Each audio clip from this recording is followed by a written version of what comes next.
buenas noches para todos, Dios les bendiga, sean bienvenidos y bienvenidas a este espacio donde nos reunimos con frecuencia para estudiar algunos temas de la Biblia que a todos nosotros pues nos inquietan, ya que tenemos en común eso, el deseo y el anhelo por estudiar la palabra del Señor. Vamos entonces a continuar hoy y la masterclass que tenemos preparada, en la cual ustedes han sido invitados, han sido invitadas, es la siguiente. ¿Quién es Dios? Conociendo el ser de Dios en su hacer. Repito el título.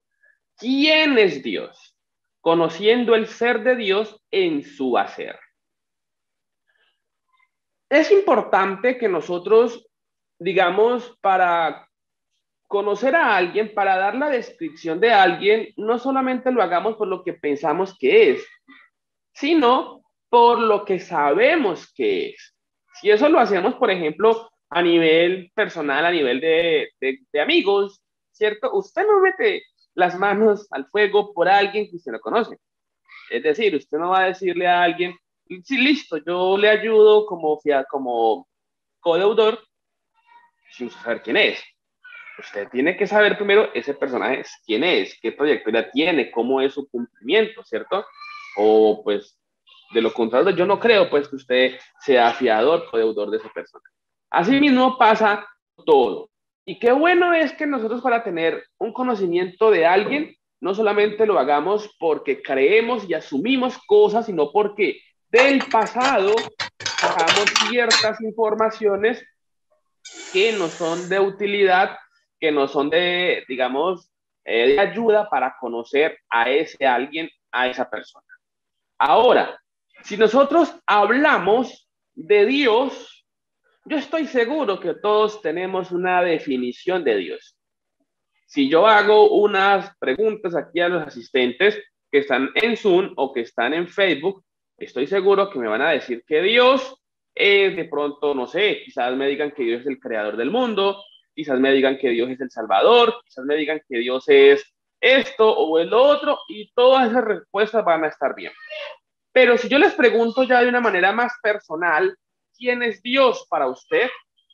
Veamos las respuestas. A ver, ¿quién me responde? ¿Quién es Dios? Pero no con lo que la Biblia nos dice, sino con lo que usted cree o ha experimentado. ¿Quién desea? Por lo menos 3 personas que me digan quién es Dios. Yo. A ver.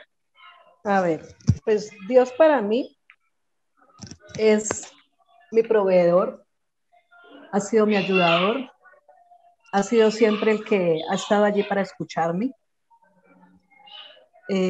Siempre es mi protector, porque siempre me he sentido segura. Para mí Dios es mi esperanza viva, es en quien puedo confiar, teniendo claro que no me va a fallar. Es quien, dependiente de ¿cómo sería? Del final del camino, sea bueno o malo, va a estar allí para darme la mano. Eso es Dios para mí. Muy bien, muchas gracias. Coincide con lo que la hermana Lisette por el chat nos compartió, donde dijo que era el confidente, el que la guía, el que la alienta. Muy bien, otra persona que nos comparta quién es Dios desde su experiencia. A ver, ¿quién puede ayudarnos? ¿Quién más?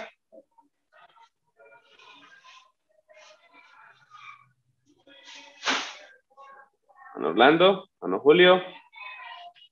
¿Quién es Dios? Dios me le bendiga. Bueno, en mi experiencia, Dios para mí es el proveedor de mi salvación. Y personalmente he experimentado sus misericordias para conmigo. Eso es lo que puedo compartir. Perfecto, muchas gracias. Muy bien.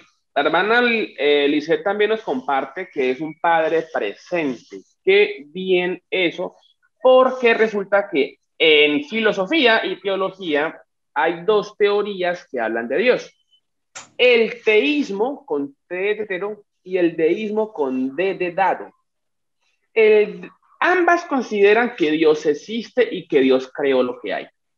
Ambas posturas consideran que hay un Dios y que ese Dios creó lo que hay, pero se distancian de algo en un momento.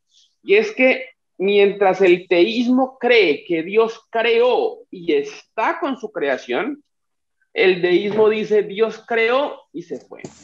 Haga de cuenta que Dios creó el mundo como un reloj de esos que tienen, digámoslo, de esos que tienen una mecánica que funcionan solitos, automáticos, y ya se fue. O sea que el mundo funciona solito. Dios lo dejó y él funciona.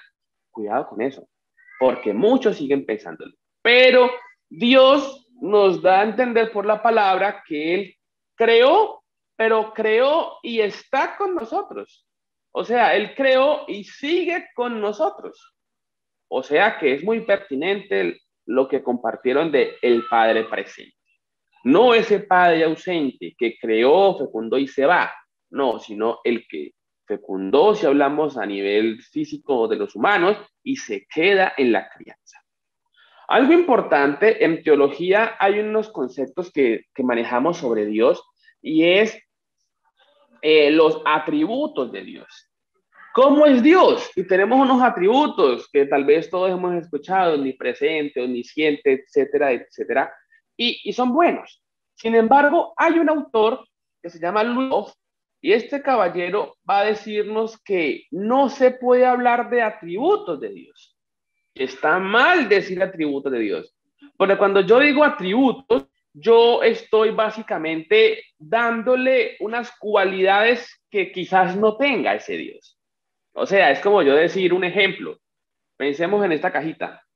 Si yo hablo de atributos, podría estar diciendo, parece que es negra, parece que es de cierto material, parece que es, porque es un atributo, yo le estoy atribuyendo. Entonces este teólogo dice, es mejor hablar de propiedades. Cuando yo hablo de propiedades, no hablo de atributos, sino de descripciones. Ya puedo decir, por ejemplo, es una caja de pasta, ovalada, color negro, que se abre y tiene 2 espacios para los audífonos. Ya yo hablo con propiedad. Así pasa con Dios. Dice este teólogo que para hablar de Dios hay que hablar de las descripciones. Y esas descripciones nos las da la Biblia. Por medio de la Biblia conocemos cómo es ese Dios. Yo les dije que nosotros predicamos que Dios es esto, es lo otro, pero es importante también que usted tenga una definición propia de su experiencia, ¿cierto? El proveedor, el sanador, etc. Entonces vamos a continuar.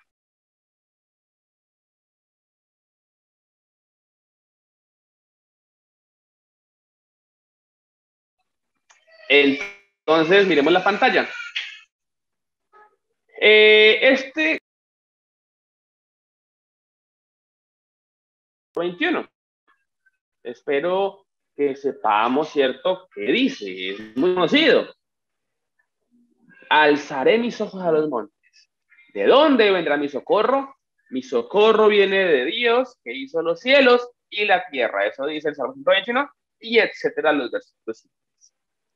Entonces, lo ideal es que nos quede de tareita en este ejercicio que usted pueda, por favor, aprenderse el verso 1 y el verso 2 como un ejercicio personal. Es importante que nosotros pues repasemos la Biblia seguido, interioricemos, aprendamos, porque eso nos va a ayudar bastante, ¿cierto?, en nuestra comunión con Dios. Bueno, generalidades. Si vamos a hablar entonces del Salmo 121, es porque vamos a hablar de los salmos. Entonces, arranquemos. Los salmos son la Biblia en miniatura. Esto lo decía Martín Lutero. En ellos podemos encontrar diferentes alusiones a lo que en otros libros encontramos. Qué importante eso que acabamos de decir. Encontrar diferentes alusiones a lo que en otros textos encontramos. Esto permite que en este contenido encontremos una riqueza tan grande que edifique y fortalezca la fe de quien los lee. Palabras más, palabras menos. Haga de cuenta que los salmos son Wikipedia. Cuando uno abre Wikipedia, digamos, busquemos, no sé, digamos que buscamos una ciudad, buscamos Santiago de Cali, Wikipedia. Ahí les aparece. Santiago de Cali es una ciudad de Colombia y Colombia aparece en azulito porque usted le puede dar clic y lo lleva a otro lado. Se llama un hipervínculo o un enlace. Y sigue diciendo, la ciudad de Colombia, capital del departamento del Valle del Cauca. El Valle del Cauca tiene también azulito, que usted le dé clic y le aparece que es el Valle del Cauca. Después le dice, conocida como la ciudad deportiva de América. Y usted le da clic ahí y le aparece también, digamos, todos los eventos deportivos que han estado en Cali. Después usted sigue y aparece, no sé, diciendo, es conocida por su cultura y sus museos. Si usted le da clic en museo, le va a aparecer qué museos son. Esto es los salmos. Cuando uno lee los salmos, cada cosa que aparece allí es una relación, es una alusión a lo que está en otro pasaje de la Biblia. Básicamente, los salmos, como lo dice Martín Lutero, es la Biblia en miniatura, porque en esa porción, en esos textos está conectado, enlazado con los demás eventos, los demás sucesos que han acontecido en la Biblia. Entonces nos va a ayudar a, digamos, fortalecer la fe a través de ello. Pero es importante también que para leer los salmos sepamos de Biblia. ¿Cómo así que sepamos de Biblia? Sí, sepamos de Biblia porque a través de los salmos nosotros vamos a entender referencias y si no sabemos esas referencias a qué se refieren, pues no vamos a disfrutar el salmo. Entonces, es importante esto, conocer el texto para poder entender a qué se refieren los salmos. Saludamos a los hermanos que están en Facebook, qué bien que estén con nosotros. Pueden dejarnos sus preguntas, inquietudes, comentarios a través de los comentarios pues, del Facebook. Y también los hermanos aquí en Zoom, Dios les bendiga. Muy bien que estemos aquí conectados todos, compartiendo este deseo de aprender y estudiar la palabra del Señor. Entonces avanzamos. Cada salmo expone la fe del orante. ¿Qué es el orante? El orante es la persona que hace el salmo. Cuidado, porque los salmos son expresiones del corazón, pero tienen un autor. Este autor es un orante. Y cada salmo es alabanza, es adoración, claro que sí. Pero es una oración.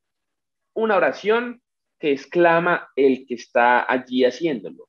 Y que queda allí en ese compendio como guía para que otras personas también se orienten en la oración.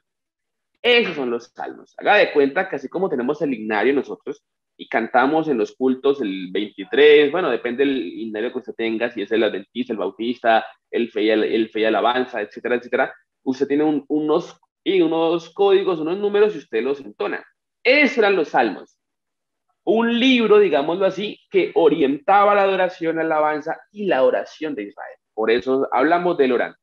Hago aquí una aclaración y este ejercicio que estamos haciendo acá, que titula ¿Quién es Dios? Conociendo el ser de Dios en su hacer, es un ejercicio que realicé ya terminando el posgrado, entonces por eso es que hay tantas palabras, tanto contenido en las diapositivas, porque básicamente esto es una ponencia y la realicé terminando el posgrado cuando estudiamos los salmos. Entonces, pues, viendo que el contenido puede ser de bendición para otras personas, estamos también aquí compartiéndolo con ustedes y con las personas que también van a verlo posteriormente. Entonces, esa es la razón por la cual, digámoslo, es como tan llena las diapositivas, porque está diseñado es como para que sea una ponencia. Avanzamos. Una experiencia de fe de Orante, el cual representa su situación de una manera que pueda ser útil para otros. O sea que desde la experiencia del orante, él habla de manera, digamos, general para que otras personas se orienten y se guíen con lo que él está haciendo.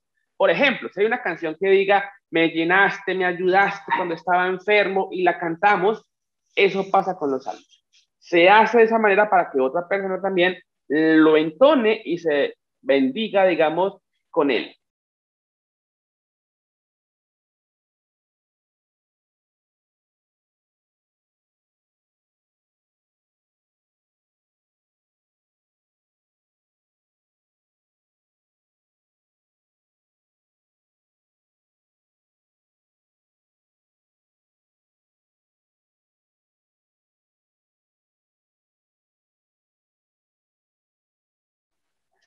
Entonces, repito, la experiencia del orante buscaba ser amplia, el orante buscaba hacerlo para que fuera guía.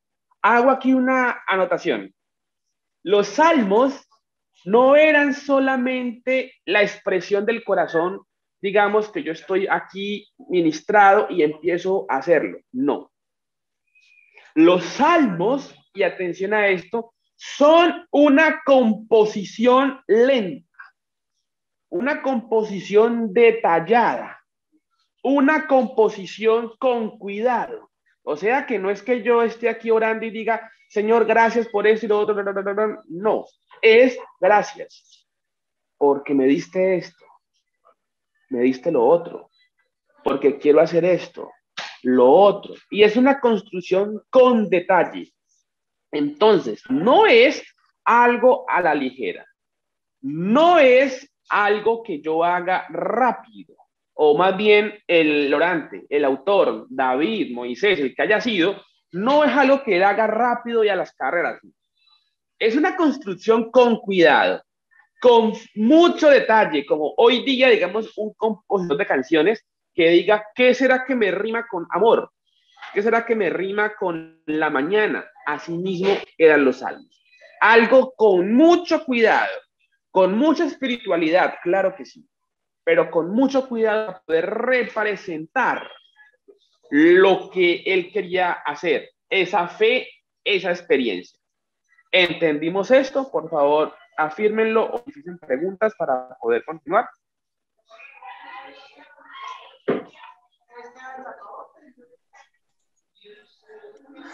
¿Alguna pregunta? ¿Se entendió esto? Sí se entiende, hermano. Es una Perfecto. construcción de la experiencia, del tiempo y la vivencia. Y luego se plasma, correcto. pues lo plasman ahí, lo expone y lo comparte. Es correcto. Sí, porque es que puede uno pensar que los salmos es simplemente que David se arrodilló a orar y eso que él oró es lo que quedó escrito. No. Claro, sí lo oró, pero es una composición con mucho cuidado y con mucho conocimiento de la historia. Ahora avanzamos y confirmamos esto. ¿Los demás hermanos vamos bien? En el Facebook vamos bien, los demás hermanos aquí en el Zoom vamos bien. Amén. Ok, bueno, entonces continuamos. Puede ser útil para otros. Quienes al leer el Salmo se vinculan a una experiencia amplia de fe y reconocimiento de quién es Dios. Vean, a través de la experiencia del otro van entendiendo quién es Dios. Es por ello que en los graduales, ya explico qué son los salmos graduales, que en los salmos graduales encontramos no solo la alegría de llegar al monte de Sión, sino la disposición que tiene el orante, incluso desde antes de disponerse a peregrinar hasta el lugar del templo. Bueno, eso ya hace parte de qué son los salmos graduales. Los salmos graduales son una de las tantas categorías que hay de los salmos. Entonces, simplemente quedemos con esto. Los salmos son una construcción detallada. Yo me atrevería a decir que racional. Claro, espiritual, pero racional en tanto buscan las mejores palabras, los eventos para poder plasmarlos. Entonces, avanzo. ¿Qué son los salmos?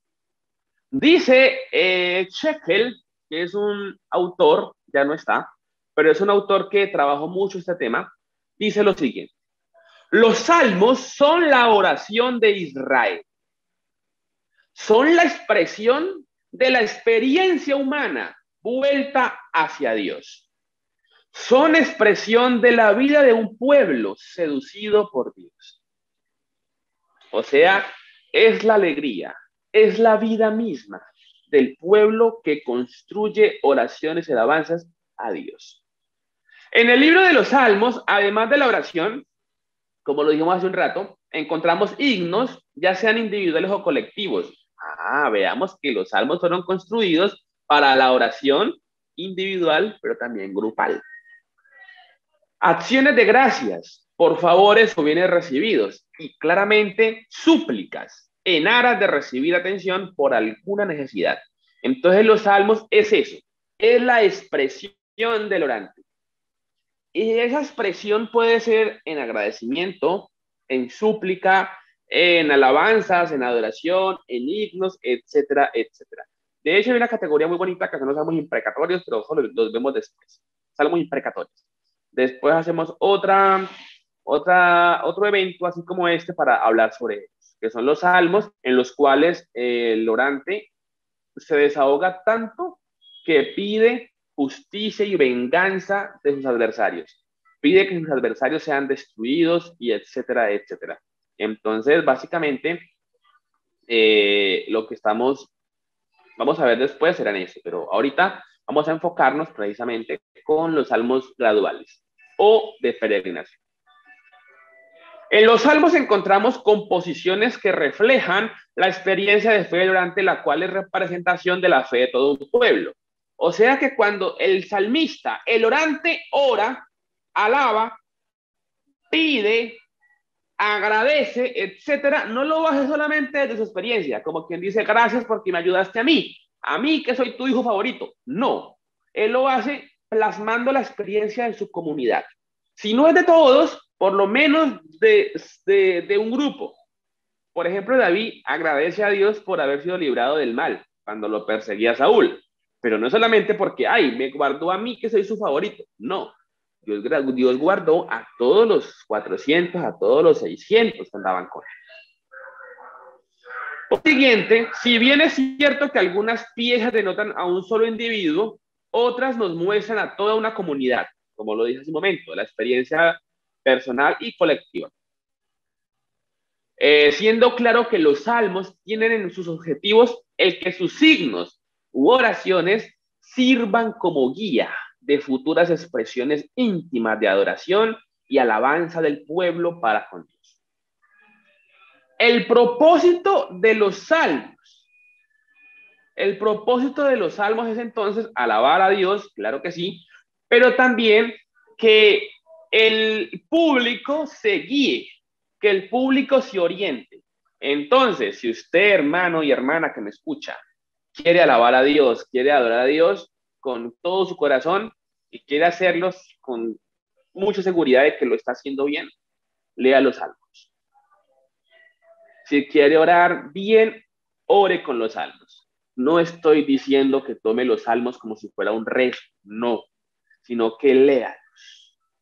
Y a medida que va leyendo, va pausando. Y si el autor dice gracias por la vida, usted pausa y diga, Señor, gracias por lo que me has dado. Me libraste de la muerte, usted diga, Señor, gracias porque hoy me guardaste de esto y de lo otro. Si el orante dice, ayúdame a no tropezar, usted diga, Señor, así como este orante te pidió, yo también te pido que me ayudes a no desmayar. ¿Se entiende esto de los salmos como guía de adoración y oración? Confirmen, por favor, o manifiesten sus preguntas. Sí, señor, excelente. ¿Los demás? Amén. Sí, hermano, sí se entiende. Sí, se entiende. Ok, muy bien. Sí, es importante porque muy posiblemente alguna información de la que estamos dando, aunque no es fuerte y golpee, porque no lo es, sí puede ser muy diferente de pronto a lo que hemos escuchado, ¿cierto? Porque estamos diciendo que los salmos fueron escritos despacito, no así como fluido. Estamos diciendo que los salmos son guías para adoración y para oración. Claro, estamos explicando el por qué, ¿cierto? Pero entonces, manifiesten las preguntas si las hay cuando deseen. Bueno, ahora dijimos que habían salmos de peregrinación, de alabanza, de oración, de acción de gracias, de súplica, etcétera, etcétera. Están los salmos de peregrinación, o también llamados los salmos graduales. ¿Alguien tiene la Biblia de 1960 Reina Valera y me puede decir qué dice en el Salmo 120 más o menos, arribita en cursiva?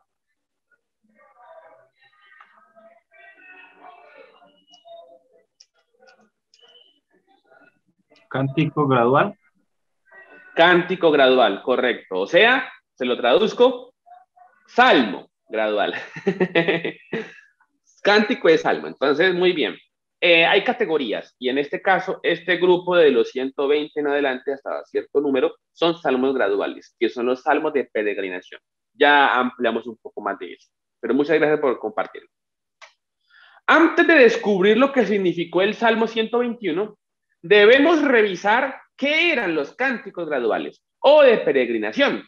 Sí, aquellos que se entonaban en momentos migratorios o de desplazamiento. O sea, cuando iban, ¿qué? Movilizándose.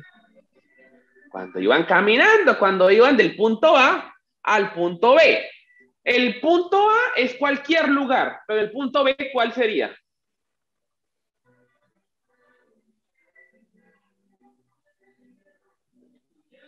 Pensemos, a ver.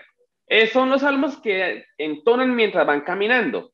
Del punto A al punto B. El punto A es cualquier lugar, pero el punto B sí es uno. ¿Cuál será el punto B? El de llegar. ¿Hacia dónde irían? ¿Y a dónde llegaban? La tierra prometida. Ellos entonaban esto para ir a un lugar. ¿Qué lugar sería ese punto B? Al monte de Sión. Al monte de Sión. ¿Y qué hay en el monte de Sión? ¿Qué estaba ahí? La presencia. Templo. La presencia de Dios en el templo. ¿Y dónde estaba el templo? ¿En qué ciudad? Jerusalén. En Jerusalén. Entonces, acomoden su respuesta. Vivan desde muchos puntos A hacia el punto B. ¿Cuál es el punto B? El templo de oración en Jerusalén. Correcto. ¿Está claro eso? Sí, sí, señor. Traducido a hoy, serían los salmos, las oraciones que nosotros cantamos, oramos, cuando vamos hacia dónde? Al servicio en la iglesia. Al servicio en la iglesia. Muy bien. Miren que vamos como actualizando los conceptos para también que no sea como que, sí, ellos lo hacían. Sí, ellos. No, nosotros también podemos. Avance. En palabras de otro autor, Manaki, los salmos de peregrinación cantan la alegría de los peregrinos. Ver, aquí estaba la respuesta. Cantan la alegría de los peregrinos que llegaban finalmente a las puertas ¿de dónde?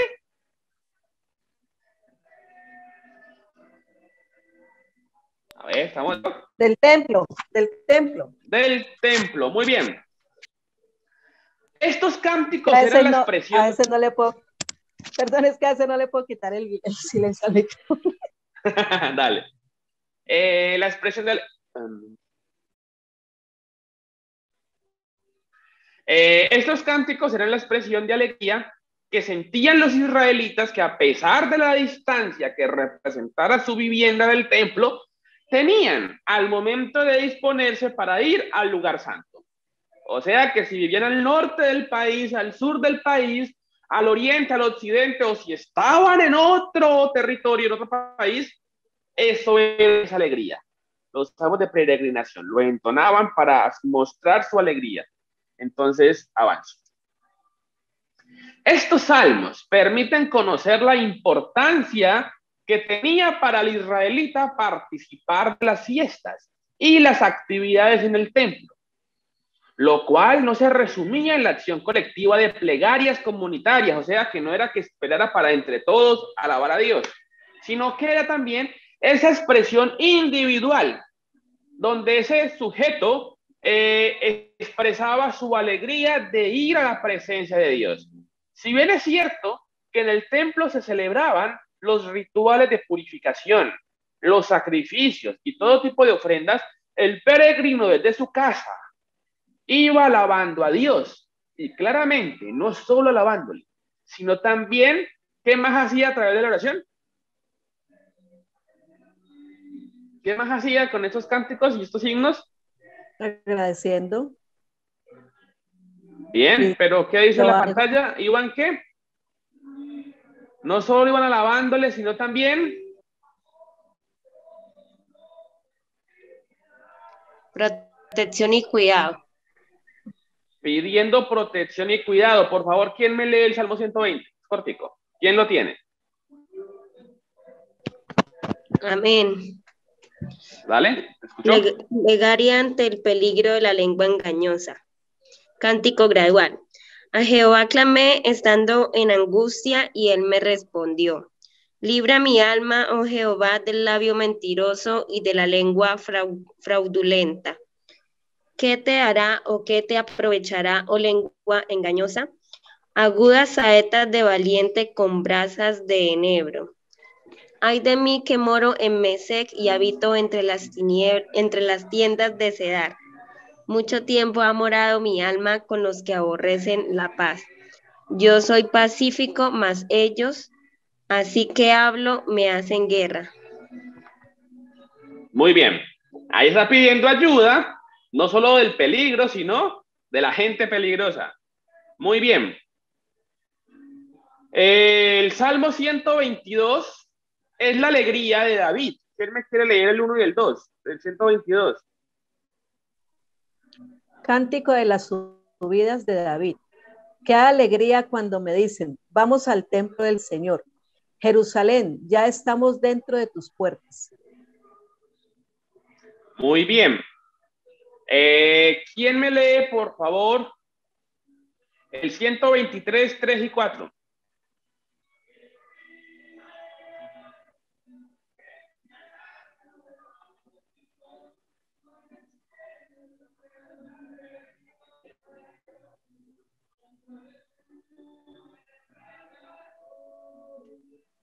Salmo 123, 3 y 4. ¿Quién lo tiene?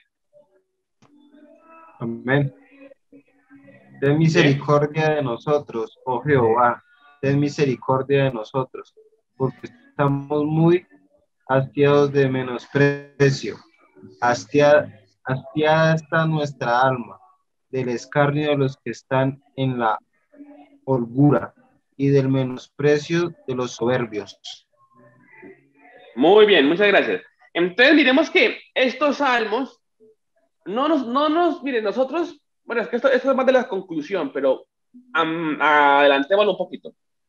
Nosotros siempre esperamos llegar al templo para pedirle a Dios que nos dé tranquilidad. Pero fíjense que estas personas oraban desde antes para llegar al templo y ya dedicarse a la alabanza. ¿Sí estamos aquí, ubicaditos? Ellos desde antes iban pidiendo lo que necesitaban, para en el tiempo de estar ya en el templo, dedicarlo a la alabanza y los sacrificios. Entonces, cuando el orante le pide protección a Dios, reconociendo que el camino puede ser peligroso debido a los enemigos, siempre, aparte de alabar a Dios, de glorificar a Dios, de agradecerle a Dios, también iban pidiéndole protección, tanto del peligro físico como del peligro de que otra persona les hiciera daño. Ahora, vayamos al Salmo 121, que dijimos que íbamos a estudiar el Salmo 121, solo que pues no podemos hablar del Salmo 121 si no hayamos explicado antes qué eran los salmos, ¿no?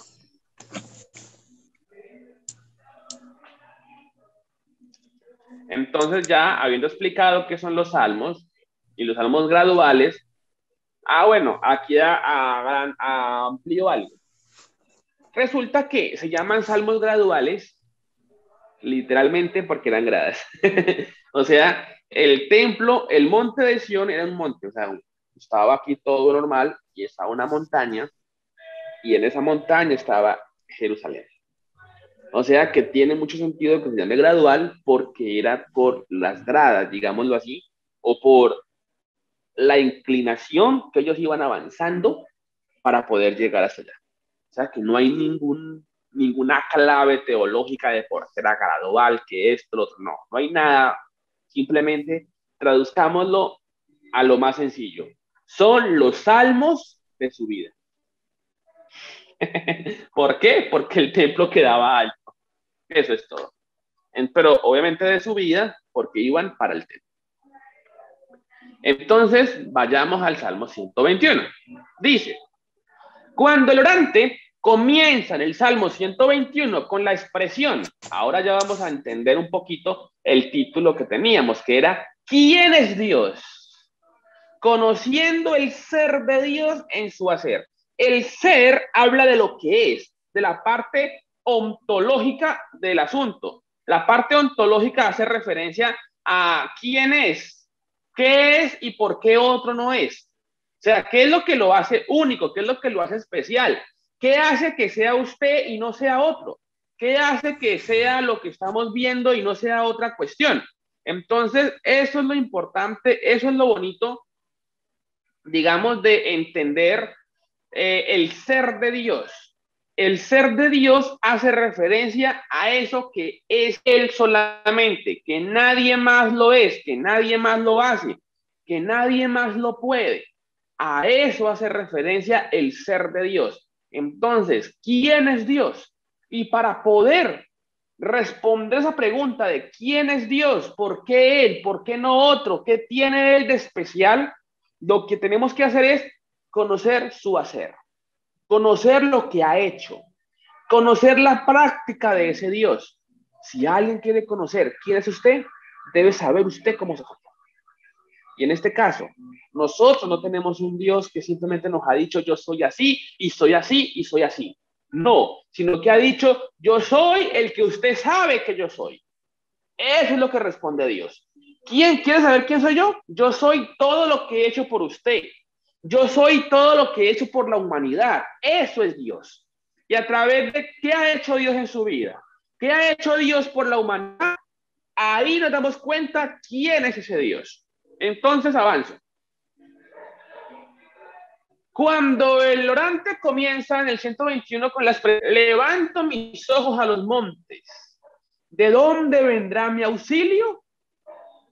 Mire que el salmista, por eso les digo que el orante no hace su oración desde su, ¿cómo lo digo? Desde su ligereza. No, él hace su oración desde su análisis, desde su reflexión. Por eso decimos que es algo bien hechecito. Cuando él hace o goeleo esta expresión, lo hace a partir de una reflexión interna, de querer examinar quién es tu Dios. ¿Quién es tu Dios?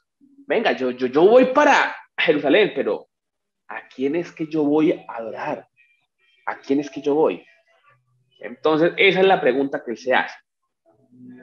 Él lo hace posiblemente revisando la geografía del camino por donde iba. Recordemos que la orografía, el relieve de la Palestina, de la Canaán, de la tierra de Judá, no era planita, tenía sus altibajos y su cordillera allí pues cerca al Jordán donde estaba la ciudad de Jerusalén. Entonces, cuando él lo hace, posiblemente está revisando la geografía del camino por donde iba transitando, siendo en esta situación cuando surge la metáfora entre los montes que se encuentran en la pequeña cordillera de Israel con el monte de Sión.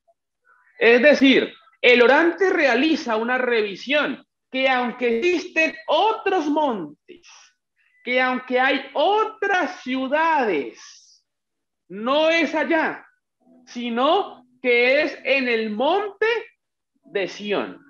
El orante puede tener en mente la relación de montes o lugares altos con la idolatría. ¿Recuerdan que la idolatría o los sacrificios a los diferentes dioses se hacían en los lugares altos? ¿Recuerdan? Dice el texto en varias oportunidades lo mismo. ¿Han leído eso? Sí, señor, sí. Entonces, él también va pensando en su cabeza, relacionando, hay otros montes, otras ciudades, pero esos montes también referencian a otros dioses. A otros dioses. Alzo mis ojos a los montes. Yo, como quien dice, yo estoy mirando todos los dioses que hay. Baal, Acera, los dioses asirios, egipcios. Pero, ¿de cuál de todos ellos viene mi socorro? La expresión montes hace referencia no solamente a los lugares geográficos, sino a la revisión de los dioses que existían. Los dioses que había. Conocidos, pues. no porque existan, sino porque la gente ha creado dioses. Recuerden que Dios, el de la Biblia, no es el mejor Dios. El Dios de la Biblia no es el mejor Dios, es el único Dios. Es por ello que a su respuesta él se responde con confianza. El auxilio viene del Señor. El auxilio viene del Señor. Alzaré mis ojos a los montes. ¿De dónde vendrá mi socorro? Mi socorro viene del el Señor que hizo los cielos y la tierra. Aquí hacemos un análisis especial. Vamos a mirar la Biblia en hebreo. Damos un momento. Saludamos a los hermanos que están aquí en el Zoom y a los hermanos que están en el Facebook. Dios les bendiga bastante. Recuerden que las preguntas las pueden compartir. La intención es que podamos todos aprender y todos disfrutar de la palabra del Señor.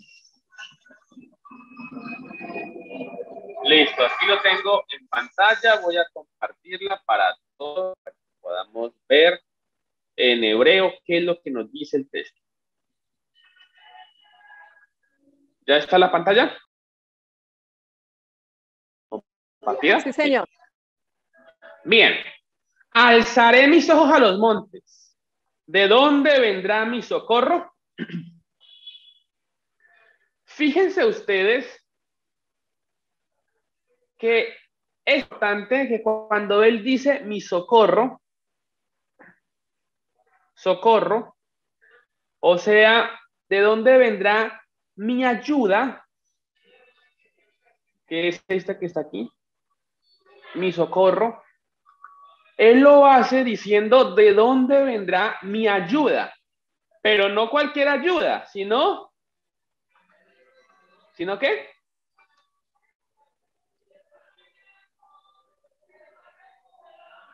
¿Estamos viendo la pantalla?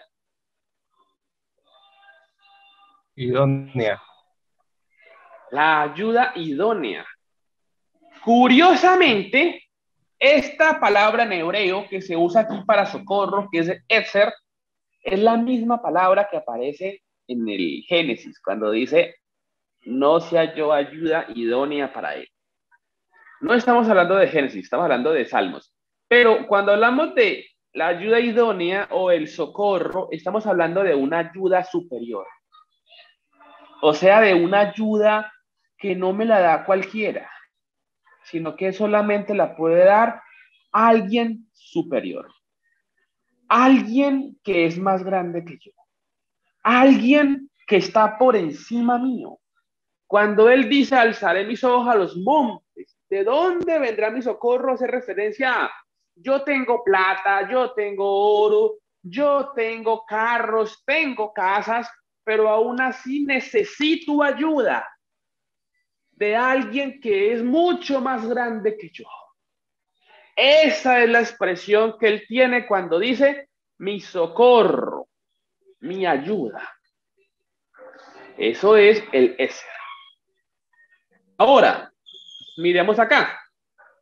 Cuando él se responde, dice, mi socorro viene de Jehová. Él dice la expresión de la Reina Valera, Jehová.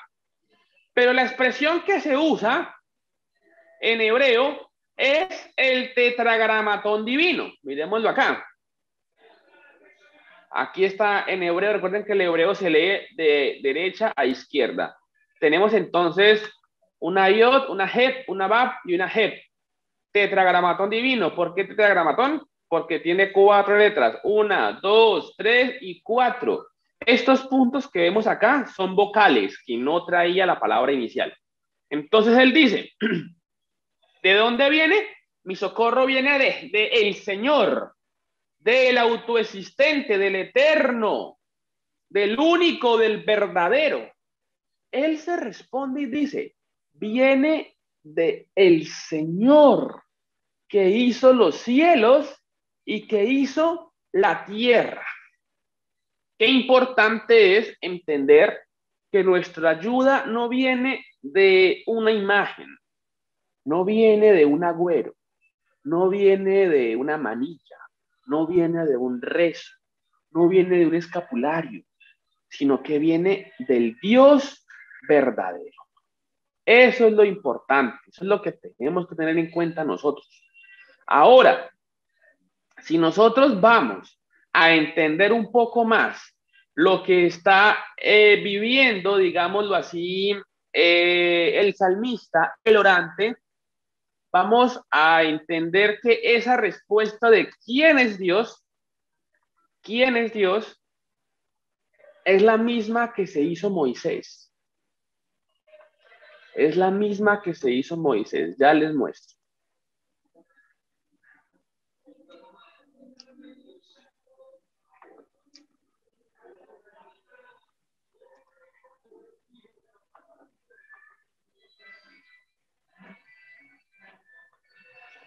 A ver, dice Éxodo 3, por favor busquemos Éxodo 3. En Éxodo 3 vamos a ver qué dice el verso 4. Viendo Jehová que él iba a verlo, lo llamó Dios del medio de la zarza y le dijo, Moisés, Moisés, y él respondió, heme aquí. Y le dijo, no te acerques, quita tu calzada de tus pies. Y el sexto dice, yo soy el Dios de tu padre, Dios de Abraham, Dios de Isaac, Dios de Jacob.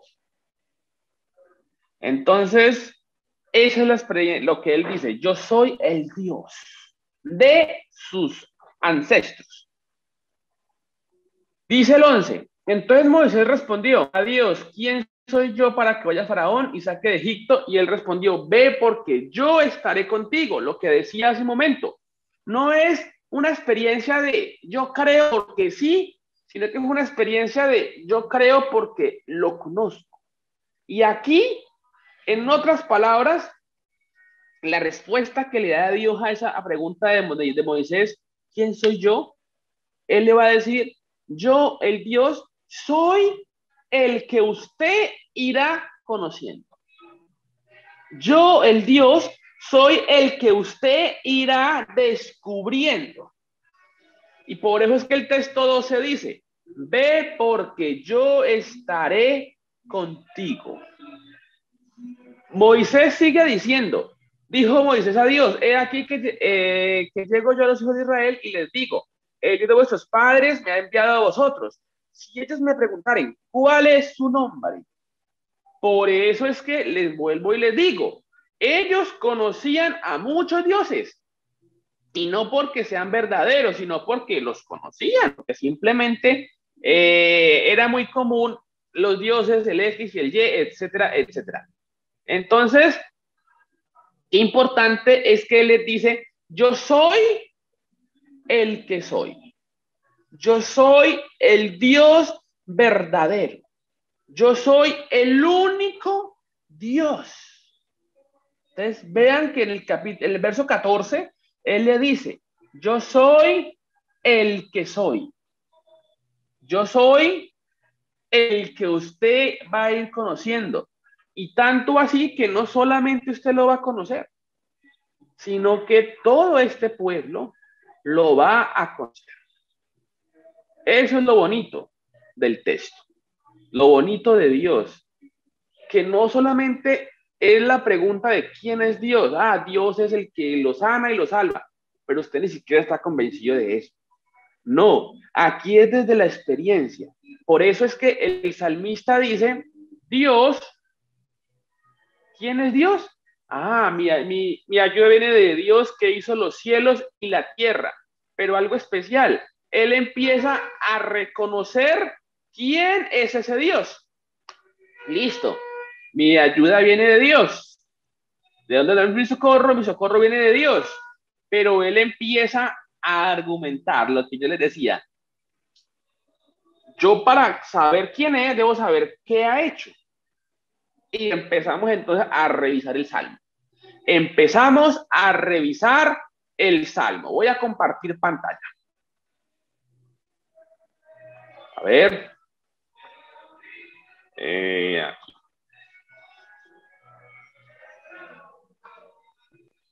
Bueno, aquí se ve la pantalla. Entonces, Alzaré mis ojos a los montes. Ya hemos hablado de que los montes hacen referencia a el territorio, pero también a los otros dioses. ¿De dónde vendrá mi socorro? ¿De dónde vendrá mi ayuda idónea, mi ayuda superior? Mi socorro viene de Jehová. Y aquí en hebreo está el tetragramatón divino. O sea, no está Elohim. Elohim era un nombre que usaban también otros dioses. No está él, que es otro nombre de Dios que usan otros dioses. No es Adonai, que es un nombre de Dios que usan otros dioses. No, esta es el tetragramatón divino. El que mal pronunciado es Yahvé, porque no se puede pronunciar así. Es el que está ahí. Viene de Jehová, o sea, viene del Dios que se reveló a Moisés, el Dios que se reveló a Abraham. Viene el Dios que sacó al pueblo. Ese es el Dios. Avanzo. Y empieza a responderse el mismo salmista en la reflexión que hace. Y dice, ¿quién es ese Dios? Bueno, es el Dios que hizo los cielos y la tierra. Ahora, ¿con qué nos estará conectando? ¿Recuerdan que dijimos que los salmos eran conectores con otros pasajes de la Biblia? ¿Con qué nos estará conectando entonces? ¿Con qué pasaje de la Biblia?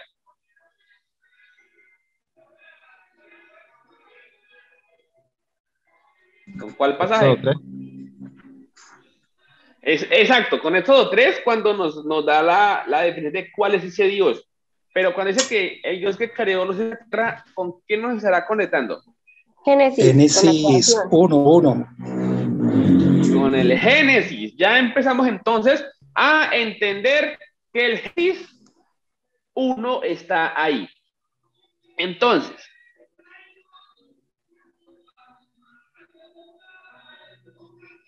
un momento.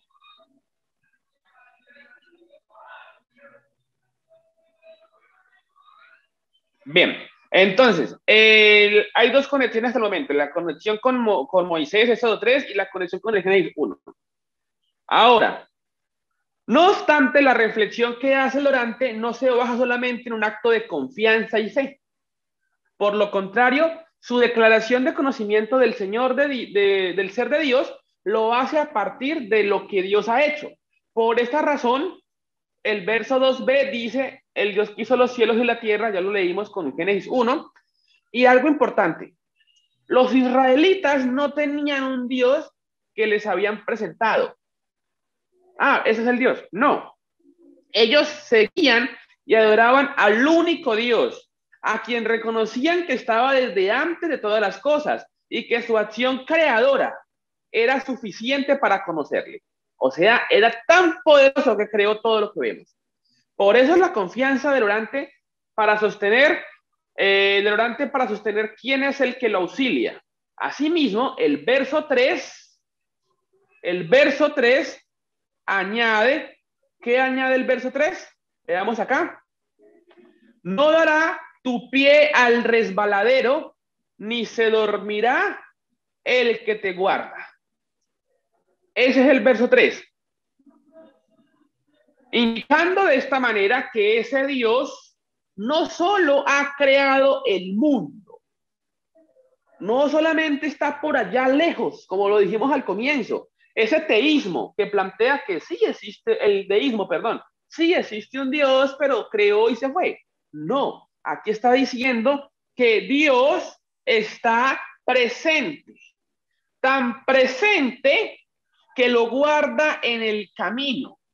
Al mencionar que cuida los pasos, indica que es una brújula para el camino, que su desplazamiento lo hace confiado en que le guardará, incluso cuando en los momentos de cansancio esté dormido y no pueda avanzar. Tanta es su confianza que aunque descanse y duerma, su guardián está allí cuidándolo. Como se mencionó al inicio, los salmos no solo expresan la experiencia de un individuo, sino la fe y la experiencia de todo el pueblo. Por esta razón, el verso 4, vayamos a él, Dice, he aquí, no se adormecerá ni dormirá el que guarda a Israel. Cuando él dice esto, lo hace a partir de una reflexión que trasciende lo individual. Él se siente cuidado mientras camina. Él reconoce que Dios no es un Dios individual. O sea, me cuida a mí, a Javes. No, es un Dios que cuida ¿a quién? ¿A quién cuida?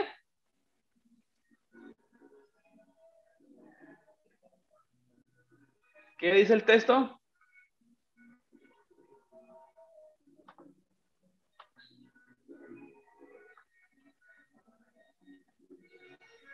A nosotros.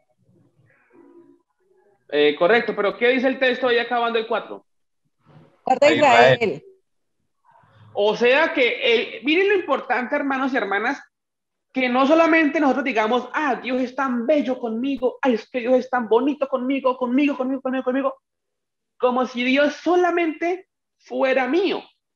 El salmista reconoce que Dios lo guarda, que Dios lo protege, pero después dice, no se dormirá el que guarda ¿a quién? A Israel, a todo Israel, que es quien les cuida y les protege, aludiendo a su nombre y la característica de él mismo como quien había estado con Abraham, Isaac y Jacob. O sea, allí el que guarda Israel otra vez está conectando con Éxodo 3:6. Es por ello que, importante esto, que en su meditación puede añadir con certeza que no solamente lo cuida a él, sino a todos sus hermanos. Estamos viendo aquí 3 momentos importantes en el Salmo. Un reconocimiento a Dios como creador de todo lo que hay. Ese es el verso 2. Ahora, verso 3, un Dios que lo cuida a él, que lo protege a él. Pero el verso 4 nos dice que es un Dios que cuida a Israel, o sea, que cuida a los hermanos. Entonces, avanza. Continuando con la declaración, el verso 5. Vayamos al verso 5. ¿Vamos bien con la explicación? ¿Les parece bien como estamos hablando verso a verso? Señor, pero tengo una pregunta. Hace rato levanté la mano. Qué pena, sí, señora. Profe, es que ¿Dímela? hace tiempo en una de creo que fue en el Antiguo Testamento, el profesor me explicaba y nos decía que a Dios también se le llamaba, o sea, que Dios se le empezó a llamar después porque ya empezaron a salir otros dioses con ese nombre que tenía Dios, que también se le llamaba, que era un nombre, que Dios era un nombre más bien popular o vulgar dentro del común, que a Dios se le llamaba antes era Baal, pero yo no logré encontrar el texto donde me podría explicar esa parte, o sea, ¿se cambió a Dios porque ya Baal se convirtió en algo también popular o cómo fue? Bueno, no es que a Dios se le llamara Baal, sino que a Dios, como decir nosotros, en español es la palabra Dios. La diferencia está que nosotros ponemos Dios con mayúsculas, Dios con minúsculas. Pero en ese tiempo habían unas palabras para referirse a Dios. Entre esas Baal, Elohim, El, Elohab, Adonai.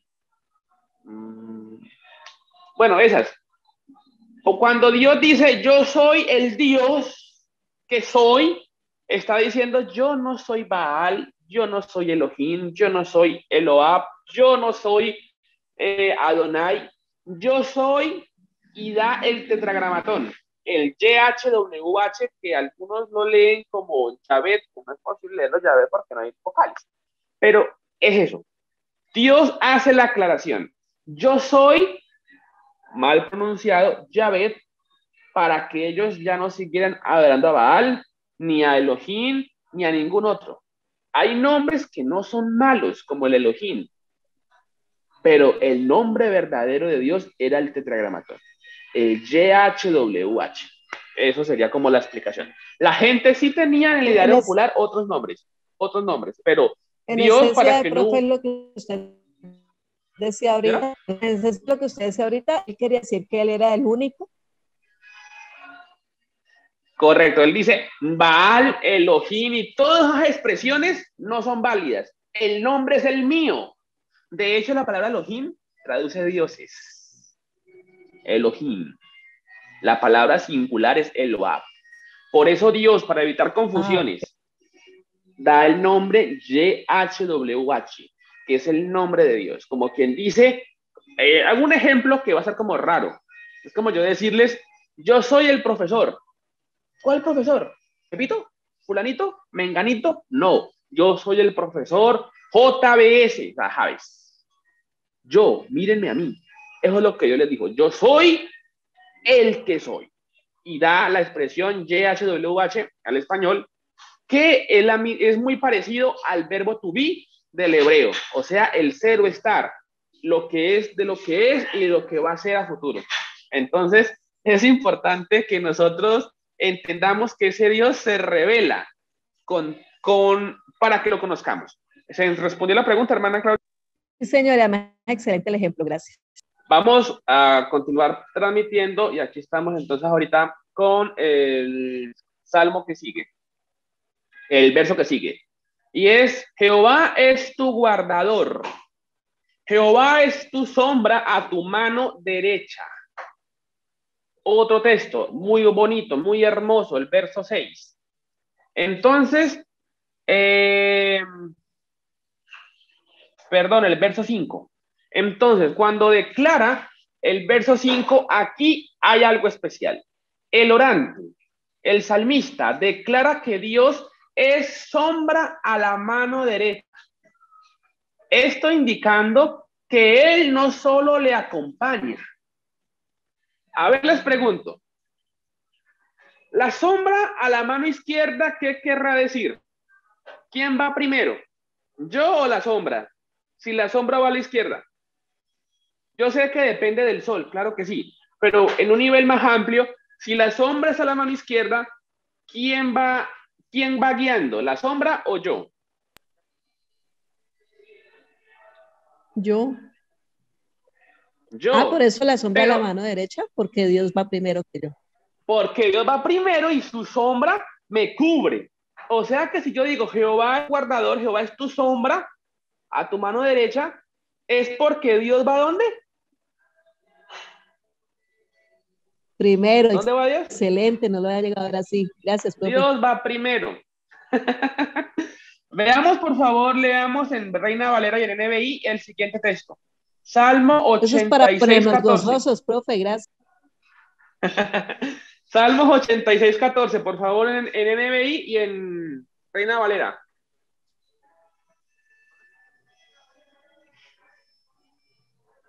Salmo 86, 14 en NBI y Reina Valera, ¿quién lo tiene?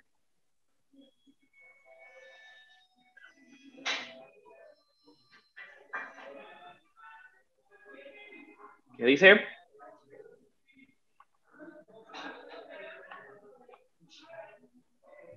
Amén. NBI. ¿Qué dice? Dice. Gente altanera, me ataca.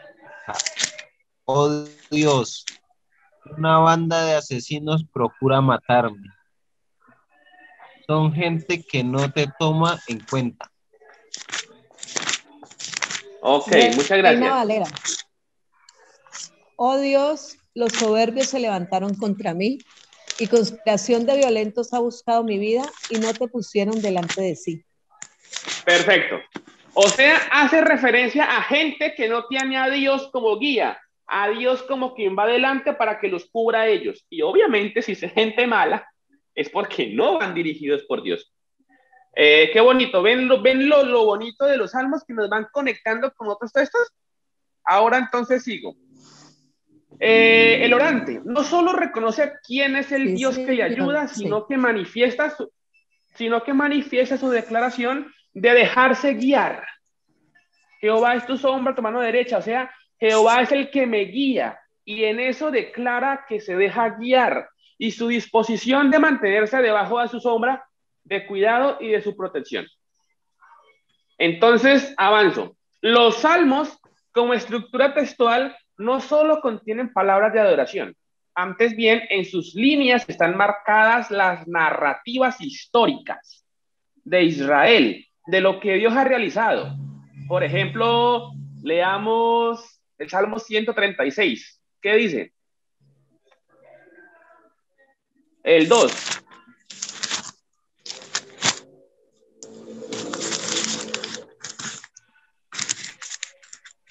Alabad al Dios de los dioses, porque para siempre es su Dios de misericordia. los dioses.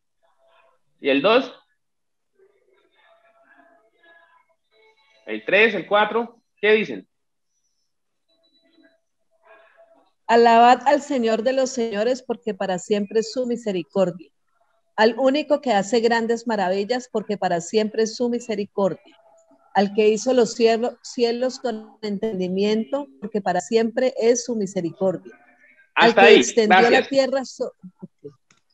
Hasta ahí, muchas gracias. Ese texto es histórico. Él hace referencia de todo lo que ha hecho Dios. Por eso decimos que los salmos son, o más bien contienen, una gran narrativa histórica de lo que Dios ha realizado por el pueblo de Israel. Es por esto que el orante manifiesta que Israel es cuidado con su sombra. Acude a la historia para demostrar que así ha sido, que Dios lo ha guardado en todo momento. Por eso pasamos ahora al verso 6, que es muy bonito, me parece hermosísimo. El verso 6 dice, el sol no te fatigará de día ni la luna de noche. Preguntas, ¿con qué nos estará enlazando este salmo? ¿Con qué?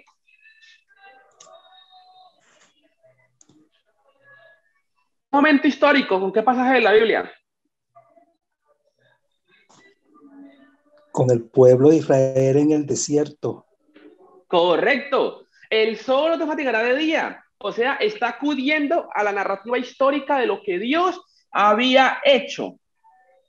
Entonces, además de corroborar lo que ya había dicho de que era cuidado del camino y aun cuando dormía, su guardián seguía despierto, aludiendo que su protector lo cuida en cualquier hora del día.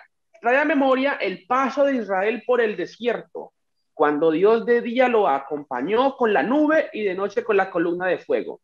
Por lo tanto, su confianza se nutre y se fortalece al revisar lo que sus antepasados le contaron.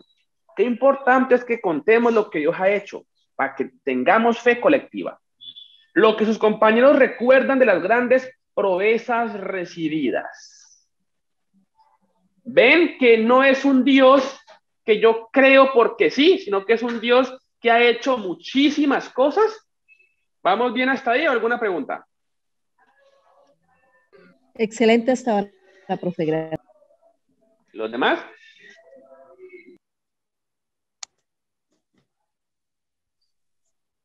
Muy bien, muy bien. Profe, tengo una inquietud.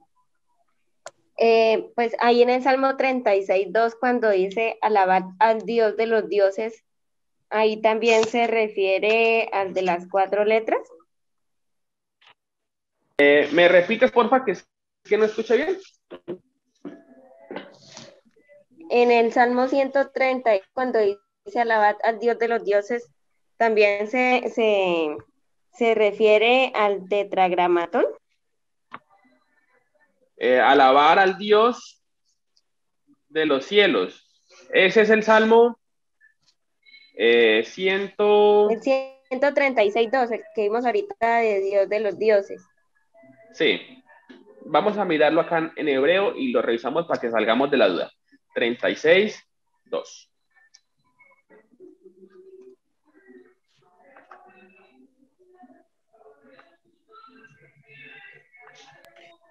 Profe, y es que cuando habla de Dios no siempre se refiere al tetragramatón, siempre no debería ser así.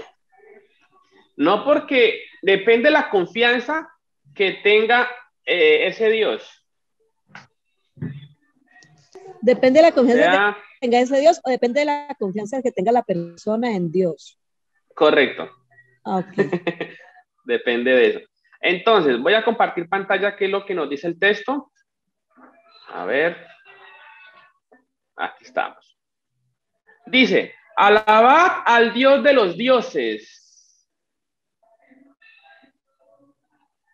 Al Dios de los dioses. Pues el que sí aparece es aquí el Elohim. Miramos. El Elohim. Para referirse a dioses. Alabar al Dios de los dioses. Aquí aparece el plural. A ver, señores. Allí no está aclarando que es el Dios de Israel porque está haciendo la comparativa con los dioses. El 136.2. Está mirando es el 3. Sí. ¿El 2? El 2 decía el Elohim aquí. Mira. Ah, ok. Pero hace referencia al plural. ¿Ves? Elohim. Plural. La palabra Dios. Dioses, sido ordinario. Y la palabra Dios que aparece ahí es también es la misma. La misma. Es como para referir. Ahí lo. ¿Señora? Está bueno para una enseñanza. ¿Cuál es tu Dios? Ahí lo que está diciendo es al Dios que sobresale de los dioses que no son Dios. Ahí no está aclarando cuál es el Dios verdadero, sino que está comparando el Dios sobre los dioses. Estaba esperando. ¿Sí se entiende esto, hermana? Wow, sí, excelente. ¿Hermana Lisette? Sí, hermano James. Muchas gracias. Vale. Entonces nos faltan 2 textos. Vamos como largos, pero es que para dejarlo mucho para después, como que no, ¿cierto? No, está muy bueno, profe, gracias. Bueno, el sol no te fatigará de día, ya lo entendimos. Y sigue el 7. El último texto es mejor todavía. El 7. Jehová te guardará de todo mal. Él guardará tu alma. Ahora, de esta manera, luego de haber declarado su fe al contemplar la creación y reconocer su creador, y luego de haber contemplado la historia y lo que ha pasado, y que no solo él es ayudado por Dios, sino todos sus hermanos, él dice en el 7, que Dios no solo cuida su camino, sino que guarda su ¿qué? Guarda su vida.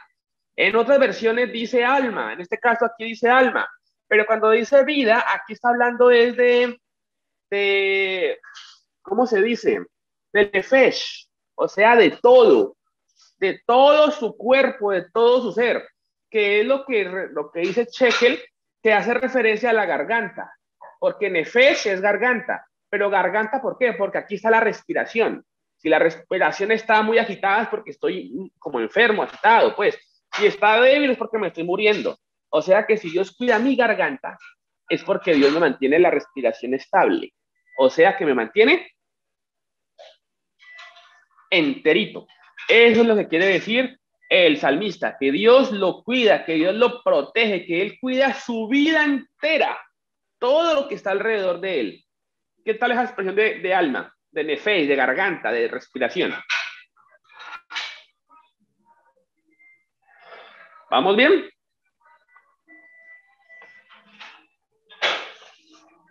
Dios bien, lo guarda de todo mal. El último texto dice, Jehová guardará tu salida y guardará tu alma.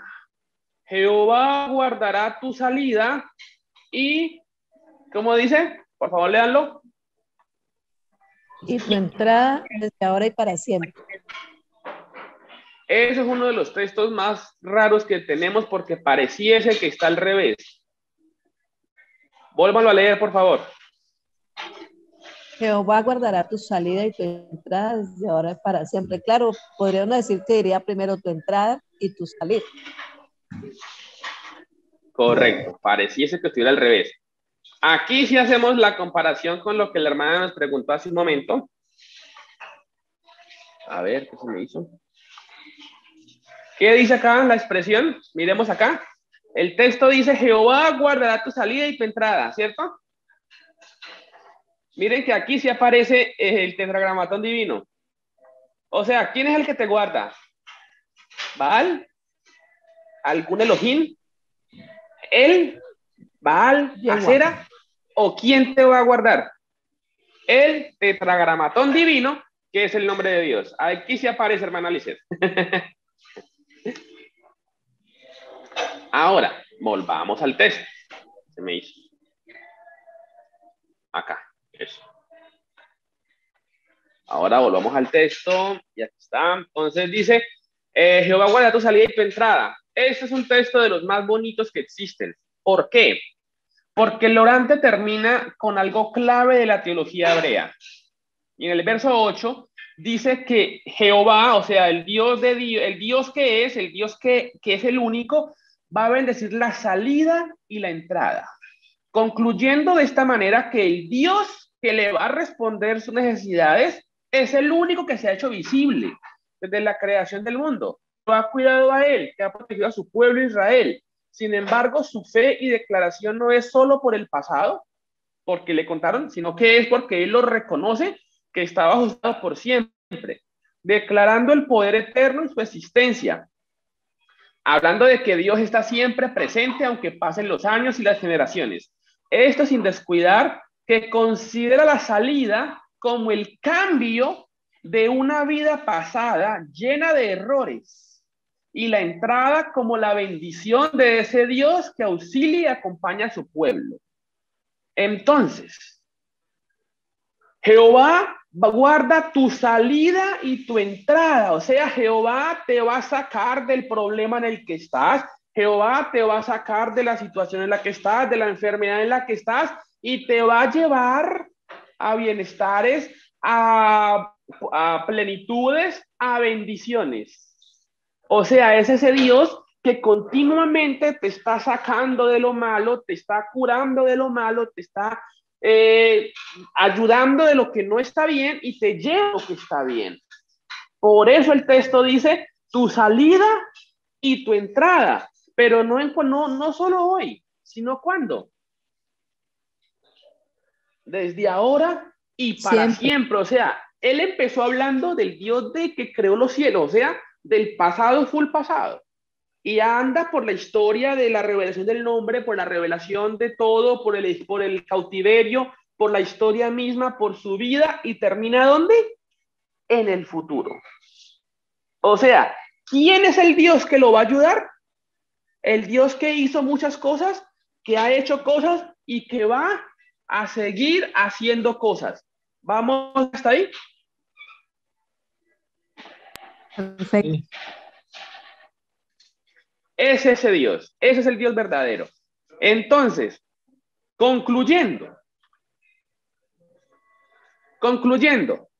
el orante sabe quién es Dios por lo que Dios ha hecho. Ya entendimos el título entonces. ¿Quién es Dios? Conociendo el ser de Dios en su hacer. ¿Cómo conocemos quién es Dios? Por lo que Él ha hecho en la vida, en el pasado, con la historia, con mis antepasados y conmigo, y por la misma fe que yo tengo hacia el futuro. Y ahí entenderíamos quién es Dios. ¿Alguna pregunta?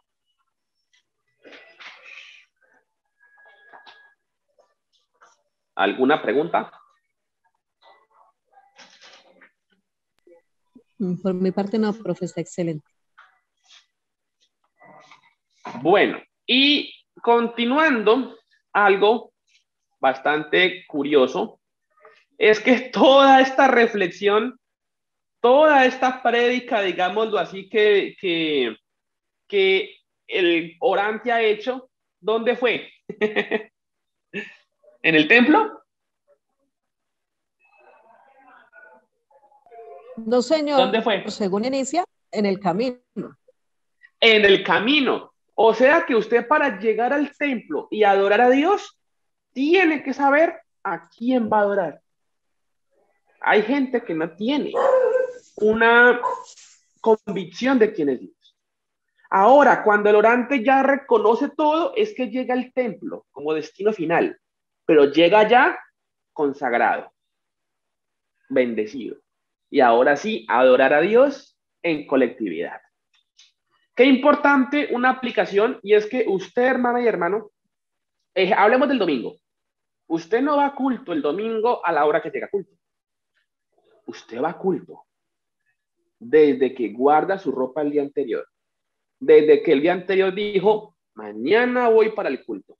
Desde que se levantó y dijo, Señor, gracias por este día, ahora que voy para el culto, guarda. O si va a la noche, desde la mañana que usted dice, Señor, guárdame en el día de hoy, ahora en el trabajo, guárdame, y en la noche permíteme ir al culto, desde ahí está el culto. El culto no es entrar al templo, el culto es su vida, mi vida dedicada a Dios. Porque hay gente que, si llego temprano voy, si me alcanza voy. O sea que no tiene esa conexión, digámoslo, con ese cántico gradual, porque ni siquiera sabe si va a ir al culto o si no va a ir al culto. Mista sabía que iba porque se disponía a caminar muchos días. Entonces nosotros debemos tener esa convicción. ¿A quién vamos a adorar? Entonces aquí termina esta exposición. ¿Quién es Dios? Conociendo el ser de Dios en su ser. ¿Quién es Dios? Y aquí el salmista nos ha dado una cátedra de quién es Dios. Cierro la grabación y cierro la transmisión y continuamos en preguntas si las hay. Entonces agradezco a todos los demás hermanos que estén conectados y conectadas en Facebook. Dios les bendiga a todos, a todas, y aquí en el Zoom y a las demás personas que van a seguir viendo el video después que esté publicado en YouTube. Dios les bendiga a todos y a todas, que estén muy bien.